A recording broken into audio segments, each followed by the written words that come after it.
Mukunda jewellery direct factory rates, no making charges. రాజకీయాల్లో ఎలాంటి వ్యూహాత్మక ఎత్తుగడలైనా పనిచేస్తాయి. ఒక్కొక్క సమయంలో ఒక్కొక్క విధంగా ఈ వ్యూహాలు ఉంటాయి.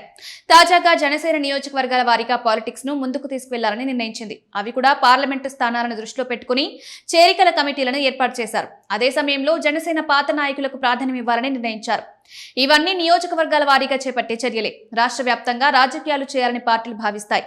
రాష్ట్ర స్థాయిలో నాయకులను ఎంపిక చేసుకుని బాధ్యతలు అప్పగించడం కూడా తెలిసిందే.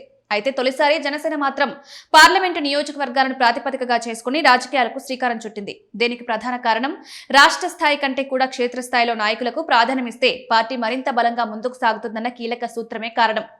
ఇప్పటి వరకు దాదాపు అన్ని పార్టీలు రాష్ట్ర స్థాయిలోనే రాజకీయాలు చేస్తున్నాయి. కానీ పార్లమెంటరీ నియోజకవర్గాలను తీసుకుని అధ్యయనం చేయడం ద్వారా ఆ పరిధిలోని అసెంబ్లీ స్థానాల్లో ఉన్న నాయకుల లోటుపాట్లతో పాటు వారికి ఇవ్వాల్సిన ప్రాధాన్యం ఇస్తున్నామా లేదా అనే విషయం కూడా పార్టీకి తెలుస్తుంది.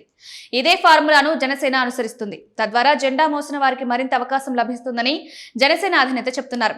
గిరిజన ప్రాంతాల్లో ఒక వర్గానికే ప్రాధాన్యం ఇవ్వనున్నారు. ఎస్సీ నియోజకవర్గాల వారికి అవకాశం కల్పించనున్నారు. జనరల్ నియోజకవర్గాల్లో కూడా ఎక్కువగా ఉన్న జనాభాకు ప్రాధాన్యమిస్తారు.